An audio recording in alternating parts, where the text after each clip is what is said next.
Halo teman-teman sebonsai dan setengah air, jangan lupa tonton channel YouTube Bolo Bonsai karena ada hal-hal yang menarik yang akan ditayangkan. Jadi jangan lupa like, komen, dan subscribe karena subscribe itu gratis. Thank you.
Halo sahabatku sebonsai dan setengah air, ketemu lagi di channel YouTube Bolo Bonsai bersama saya Habib.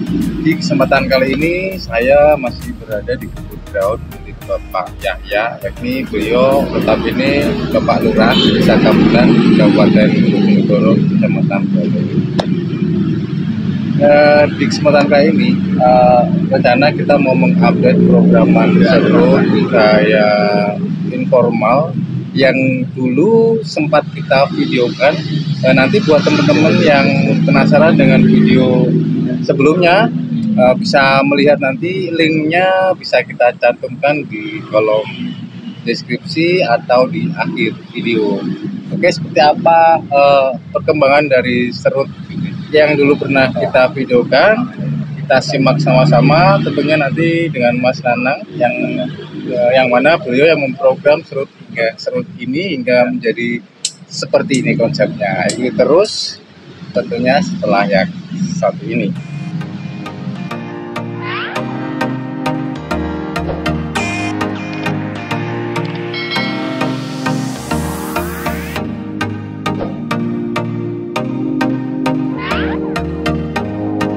Ya, oke Mas Nanang.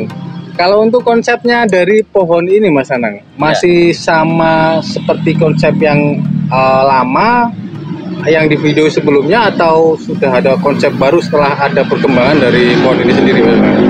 Kebetulan kalau pohon ini konsepnya itu masih seperti yang dulu, tidak ada perubahan yang signifikan, cuman tahapan selanjutnya kita sudah melalui tahapan anak cabang. Anak cabang ya, pengarahan ya Mas ya. Pengarahan. Cuman kalau ada yang sebelah sini, ini masih perlu pengelolaan dan dibutuhkan masih cabang yang gede-gede banget. Oh masih gede ya? Kebutuhannya masih gede ya? Iya. Jadi, tapi ini kalau saya lihat Mas Nanang ya, dari video yang kemarin belum ada 1 tahun ya Mas Nanang ini ya? Ini pohon datang tahun baru, awal bulan Januari. Saya juga ikut buka lahan ngeground. Oh gitu. Di Pak Yahya, kebetulan posisi groundnya juga seperti ini nih ya, saya yang buat. Nah, untuk pengerjaan awal itu bulan Januari, bulan April.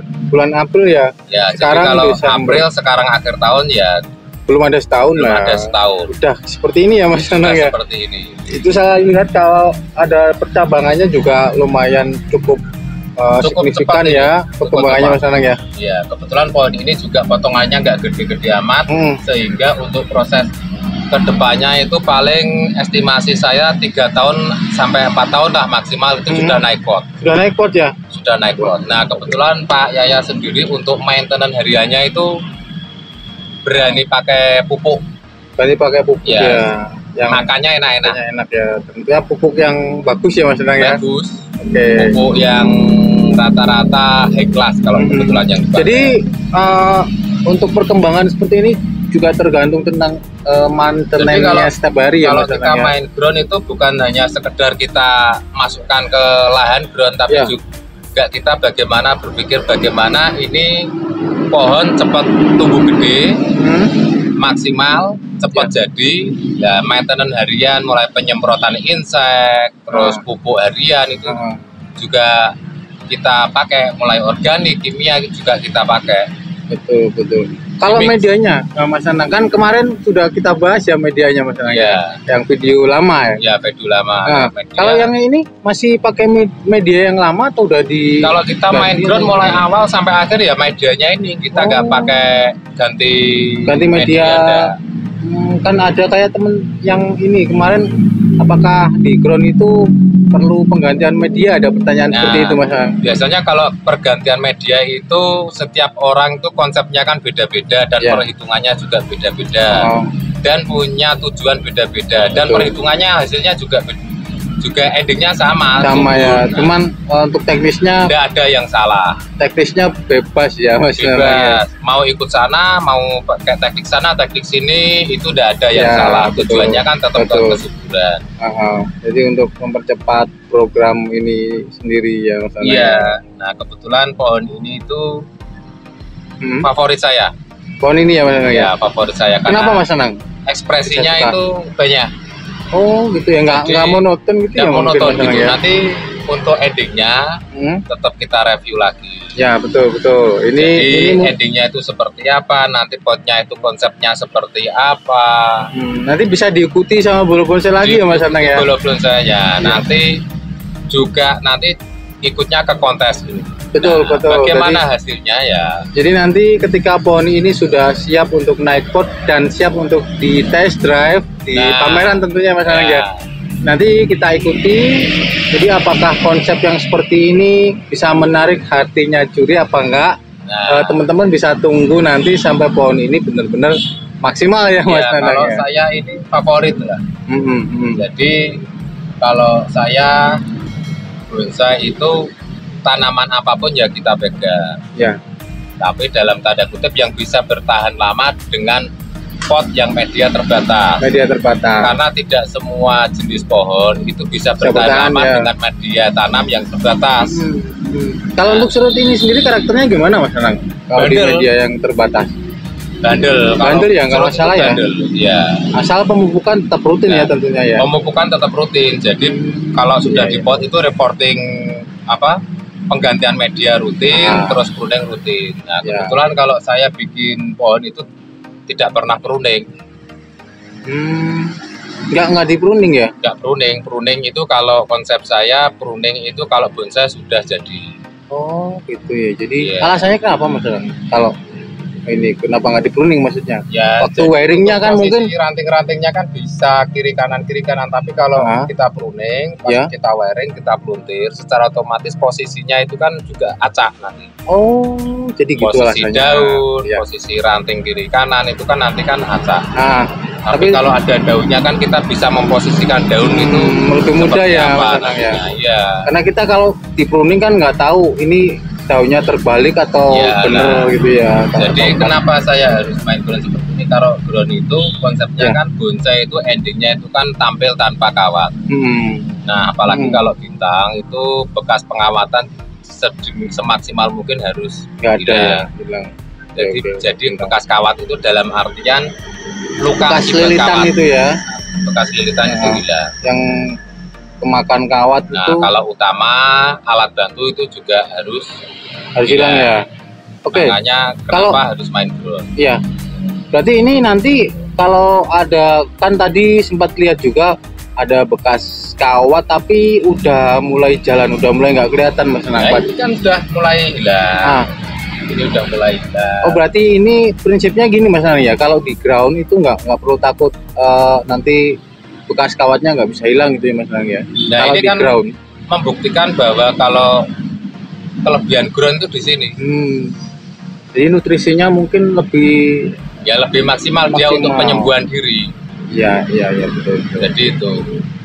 Nah, ini kebetulan juga kesukaan Pak Yahya, favorit Pak Yahya juga. Nah, di sini itu rata-rata Pak Yahya itu konsepnya zero to hero. Zero to hero ya. Jadi kita memulai dari nol, bagaimana kita membuat bonsai, ya. Bagaimana kita berkarya yang bagus, gitu ya. Kita naik tinggi tanpa menjatuhkan orang lain. Jadi naiknya bareng-bareng gitu ya, tanpa harus menyingkirkan yang sudah ada. Betul-betul. Karena saya dulu juga pernah lihat pohon ini awalnya seperti apa dan jadinya seperti ini. Mungkin untuk ini udah berapa persen Mas programnya kira-kira? Nah ini kan baru sekitar 30%. Baru 30%, tapi udah ada cabang yang lidah itu kan kita yang di sini itu kan butuh hampir selengan mungkin. Untuk menampakkan power yang kuat itu harus tangannya itu benar-benar harus kuat. Tapi peluntiran itu juga harus pakai tahapan juga. Jadi harus nunggu itu, pembesarannya harus itu namanya bonsai juga harus penuh sabar. Jadi kalau nggak sabar ya nggak bisa maksimal nanti yang hasilnya. Konsep bonsai itu kan tidak ada yang salah dalam pengerjaannya. Mau orang menentukan sini, menentukan sana, ya suka-suka yang ngerjakan karena punya konsep yang beda-beda. Beda kepala itu beda konsep. Ya. Objektivitas tiap seniman itu juga beda. Nggak sama. Oke. Ini pertanyaan terakhir Mas Anang. Kita ulang lagi pertanyaan yang sebelumnya. Mungkin teman-teman dulu miss atau kelewat dengan pertanyaan yang tentang konsep pohon ini Mas Anang ya. Untuk susunan percabangannya seperti kayak mahkota, tangan pertama, tangan kedua, itu seperti apa Mas Anang ini? Kalau ekspresionis gini ya bagaimana kita menentukan tangan, ya tidak terlalu mengikuti aturan yang informal banget. Jadi karena dobrak ya. Ini kan bisa dikatakan berbatang multi terang ya. Gitu. Jadi multi terang itu bagaimana kita mengkondisikan bahan itu tetap tampil indah. Itu ya Mas Anang ya. Sesuai geraknya pohon. Jadi kita jangan melawan alur. Harus ini ya. Bekerja sama dengan pohon. Membaca karakter pohon. Karakter ini enaknya dibikin gimana biar tidak ada falesnya gitu. Terus kalau saya lihat ini kayaknya untuk mahkota kayaknya nggak cukup satu ya Mas Anang nantinya. Mahkota nanti ini banyak banget. Jadi kalau stylenya ini mungkin saya konsep style seperti santiki gitu. Multi mahkota berarti. Multi mahkotanya santiki ya itu kan rata-rata mahkotanya kan banyak. Nah, kenapa serut tidak bisa ya? Harus bisa. Itu ya Mas Anang ya. Dengan kebetulan ini serutnya daun mikro. Daun kecil. Oh gitu ya. Jadi kenapa tidak bisa? Oke Mas Anang, saya kira cukup. Terima kasih atas waktu sama-sama. Dan informasinya. Semoga yang disampaikan tadi bisa membawa manfaat buat teman-teman di rumah ya Mas Anang ya. Oke, terima kasih dan sampai ketemu di video selanjutnya.